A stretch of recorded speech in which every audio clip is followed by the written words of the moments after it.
Meus irmãos, mais uma vez, nós queremos agradecer o Senhor pelas bênçãos que Ele tem derramado sobre as nossas vidas. Eu sempre digo que você escolheu o melhor lugar para estar nesta noite, para estar glorificando e exaltando o nome do nosso Deus. O Senhor é bom e a sua misericórdia dura para sempre. Nós hoje vamos tratar de um assunto, irmãos, e eu intitulei a mensagem desta noite, um corpo marcado por um corpo glorificado. Realizar a obra de Cristo será recompensado com um corpo glorificado nos céus.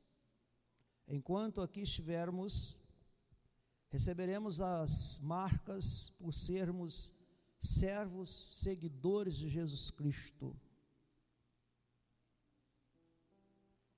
Mas quando para o céu formos levados, então receberemos um corpo glorificado.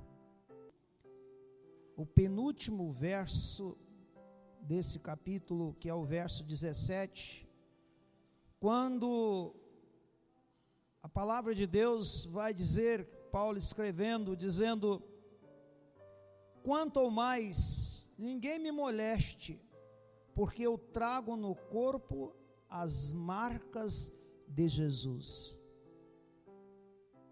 Ele vai dizer: quanto ao mais, ninguém me moleste, porque eu trago no corpo as marcas de Jesus.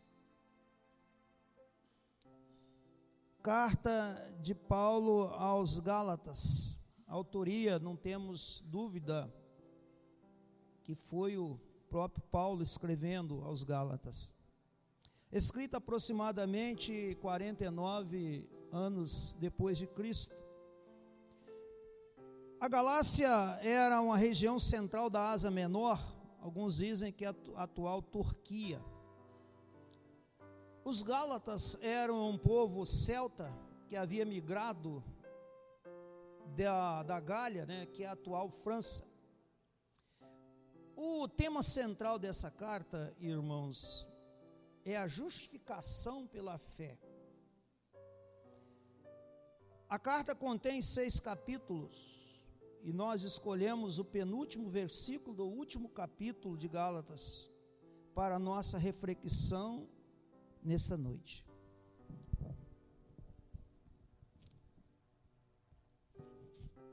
Paulo vai dizer aos irmãos, aos Gálatas, para que não molestasse mais.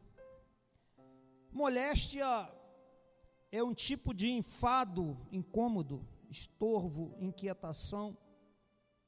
Irritação, cobrança, podemos também acrescentar etimologicamente nessa palavra. Não me moleste, porque eu trago no corpo as marcas de Cristo. Trazer no corpo as marcas de Cristo.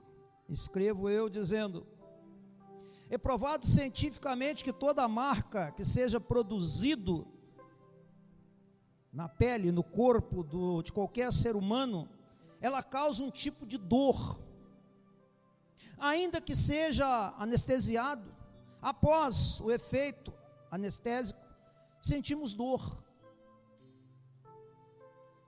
E se tem uma coisa que por certo não gostamos, é de sentir dor. Ninguém gosta de sentir dor. Já foi descoberto que há 2 tipos de dor: a dor física e a dor da alma, que é o sentimento. A dor física e a dor da alma. A dor física é a dor, e a dor da alma, que é aquilo que nós sentimos. A dor causa sofrimento, e o sofrimento causa dor, que é uma redundância, mas só para que os irmãos entendam bem, a dor ela causa sofrimento, e o sofrimento causa dor. Não tem como você correr disso. Não gostamos de sentir dor, e muito menos de sofrer, e muito mais ainda de falar de sofrimento. Se temos tantas coisas boas, para que falar em sofrimento? Mas é bom saber que cedo ou tarde o sofrimento virá em algum momento de nossas vidas. Pode acontecer, mas são passageiros, ou serão passageiros, mas poderão acontecer. A Bíblia fala de sofrimento que todo crente fiel a Deus viverá, que causará muitas dores e provocará marcas profundas no corpo e na alma. Paulo, escrevendo ao 2 Timóteo 3, verso 12, ele diz: ora, todos quantos querem viver piedosamente em Cristo Jesus serão perseguidos. Todos que querem viver piedosamente em Cristo serão perseguidos. Paulo sentiu isso na pele, no seu corpo. A perseguição, o sofrimento que provoca muitas dores e deixam marcas profundas tanto no corpo quanto na alma. As marcas por causa de Cristo, e todo crente deve ter essas marcas em seu corpo. Marcas, irmãos, que nos identifica diante da sociedade que vivemos, convivemos. Marcas que destacam-nos em meio a multidões, quando nós somos fiéis a Cristo Jesus, o nosso Senhor.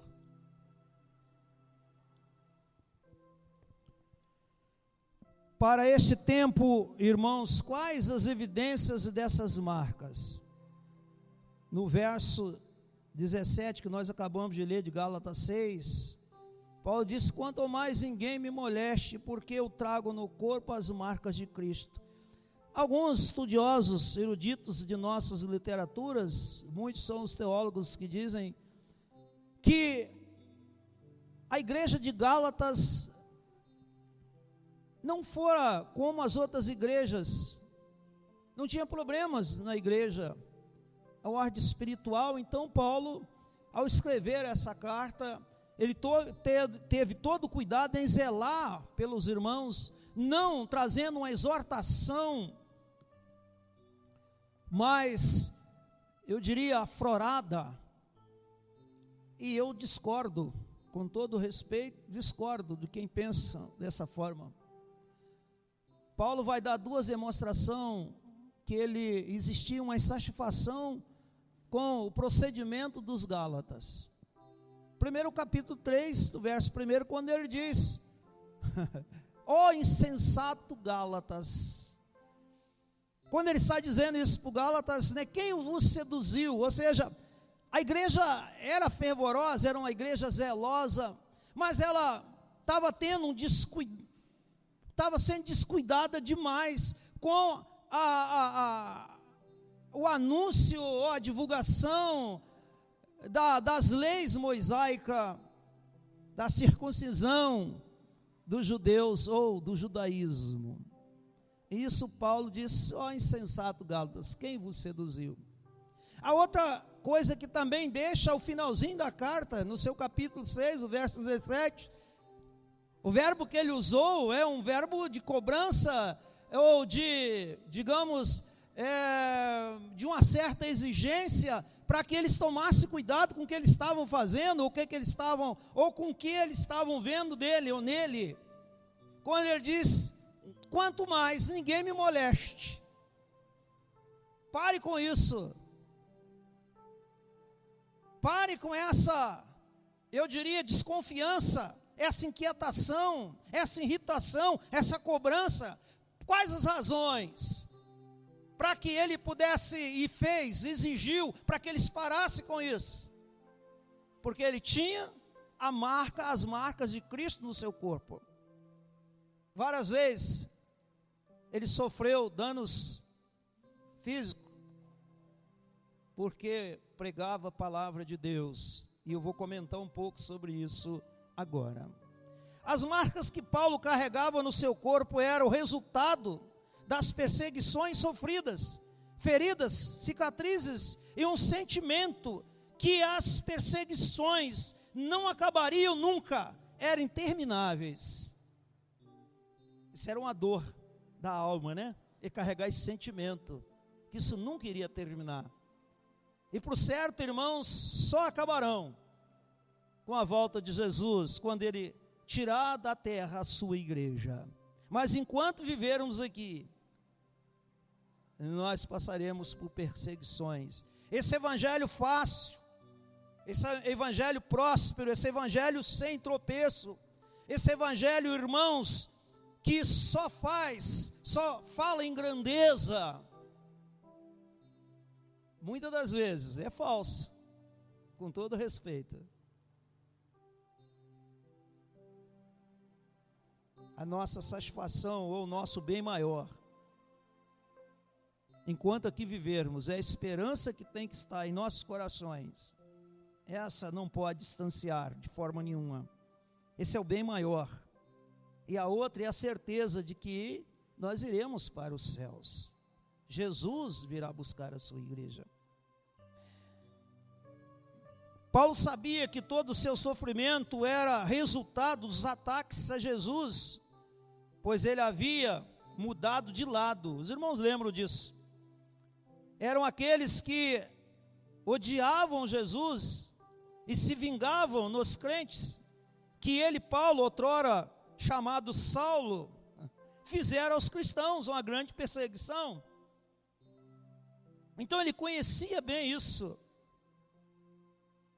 Lá em Atos 9, verso 1, ele vai dizer: Saulo, respirando ainda ameaças de morte contra os discípulos do Senhor, pediu carta lá para Damasco para perseguir os crentes. Lembra disso? Certamente que muitos crentes carregavam as marcas feitas por Paulo por causa de Cristo, mas nenhuma das marcas eram tão profundas e visíveis quanto as que Paulo sofreu após a sua conversão.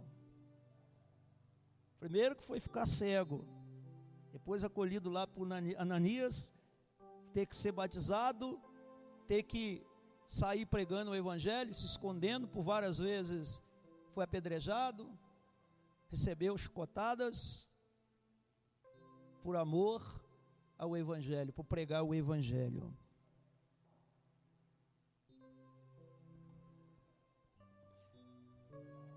Paulo sabia que por maior que era o seu sofrimento, isso não significava nada. O que Cristo sofreu, ou isso não significava nada, né? Comparando o que Cristo sofreu pelos seus pecados, ele tinha certeza disso. Todo o tempo do seu ministério, Paulo passa ensinando os crentes a viver uma vida na presença de Deus, ainda que isso trouxesse sofrimento. O perseguidor mudou de lado, ou mudou a sua estratégia. No mundo cristianizado, as perseguições deixaram de serem físicas e passaram a ser espirituais. O método que o inimigo tem usado para perseguir a igreja, ele mudou. Não pode ser física mais, mas ele ataca a alma, o seu sentimento, as suas emoções. Nós estamos vivendo um novo tempo, o tempo da graça. Ora, quando você vai olhar como direito de cidadão que você tem, uma vez agredido por alguém, isso te dá o direito também de você agredi-lo, da mesma forma que está sendo agredido. Não é isso? A lei do ping-pong, bate e rebate. Então, seria uma luta corporal, uma luta física interminável. Então o que o inimigo fez? O inimigo de nossas almas, ele mudou a estratégia. Agora ele entra na perseguição espiritual, perseguir a alma, sentimento. Essa é a arma, que é atacar espiritualmente, tá, aos crentes. Então a arma é atacar espiritualmente, que além de distanciar o crente de Deus, o faz morrer silenciosamente. O faz morrer silenciosamente. E é exatamente o que temos visto em nossas igrejas. O crente não estuda mais a Bíblia. O crente não ora mais. Não vai à escola bíblica. Não vai aos cultos de oração. Não visita. Não faz evangelismo. Não tem alegria. E não vai mais à igreja. Vive o tanto fez, o tanto faz. Estão deixando, essa é a grande verdade, irmão, serem molestadas. É hora de acordarmos para uma realidade. É hora, irmãos, de ter como exemplo os ensinamentos de Paulo, à luz da Escritura, reagirmos contra tudo isto e não permitirmos mais as moléstias. Paulo sabia que as marcas em seu corpo eram resultado do livramento da morte, tanto física quanto espiritual, que Deus o deu. E era o que diferenciava o dos demais crentes. Aí ele grita: não me moleste. Com essa expressão ele tinha a percepção que no futuro a igreja de Cristo deveria carregar incansavelmente as marcas de Cristo. Ele entendia que as marcas de Cristo deveria ser uma característica de cada crente. Essas marcas davam uma sensação de livramento. O que seria essa característica no crente da pós-modernidade? Aí eu começo a dizer, irmãos, primeiro, submissão total a Cristo. Submissão total a Cristo. Eu poderia dizer aqui, irmãos, priorização ao reino dos céus. Mas como nós estamos tratando de algo muito pessoal, direto, que é as marcas de cada um que tem que carregar, então estou dizendo submissão total a Cristo Jesus. Gálatas 2:20, ele vai dizer logo: já não sou eu quem vive, mas Cristo vive em mim. E esse viver que agora tenho na carne, vivo pela fé no Filho de Deus, que me amou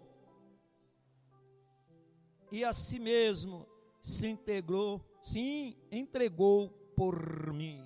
Aleluia, glória a Deus. O velho ser do cristão está morto, foi crucificado com Cristo, surgiu um novo ser, disposto a reconhecer que o valor de sua vida está totalmente em Cristo. Irmãos, o valor da sua vida está totalmente em Cristo.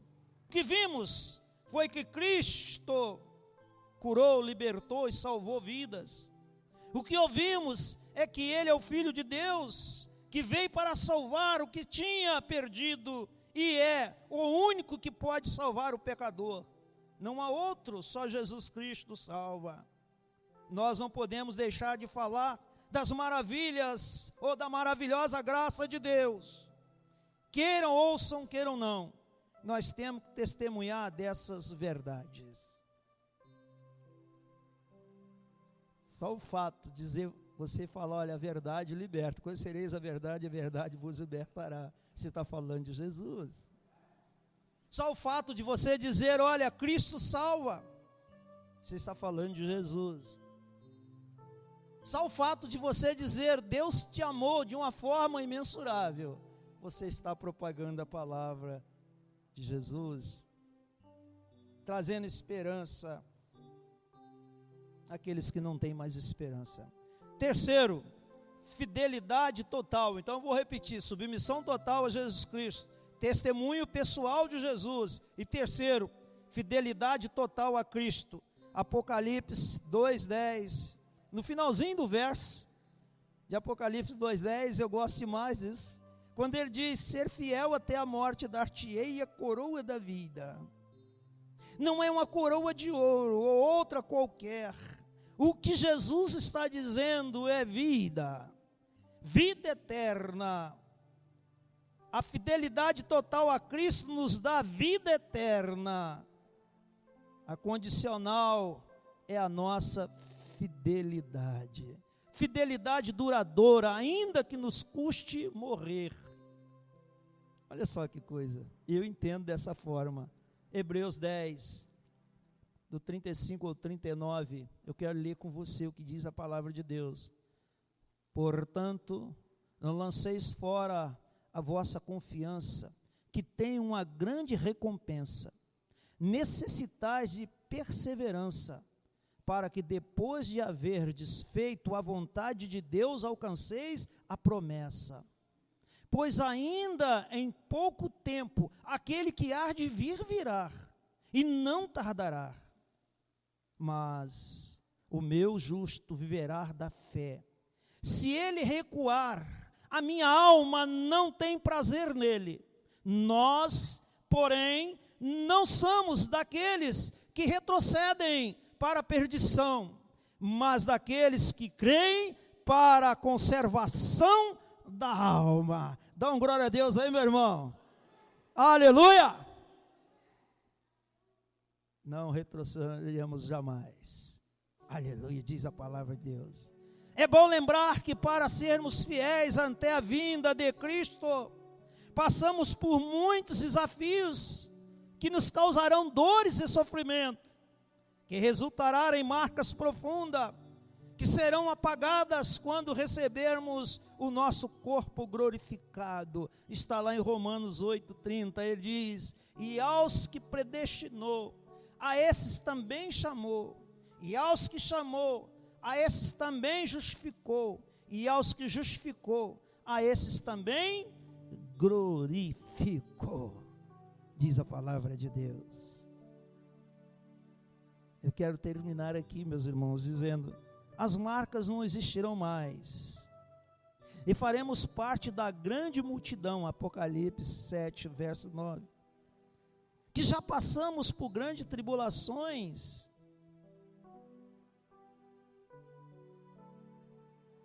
lavamos nossas vestiduras e as almejamos no sangue do Cordeiro. Vou lá para o Apocalipse 7, 14. Estaremos diante do trono de Deus e serviremos de dia e de noite no santuário. Apocalipse 7, 15. Jamais teremos fome, sede, calor do sol, nem ardor.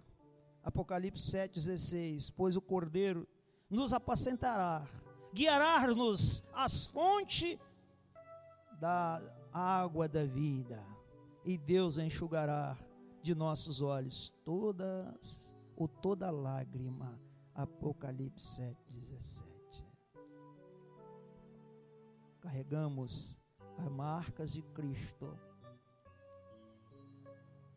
meus irmãos, porque o fim receberemos um corpo glorificado. Carrego no corpo as marcas de Cristo e receberei um corpo glorificado, sem marcas, mas um corpo glorificado em Deus, em Cristo Jesus. Que Deus te abençoe, em um nome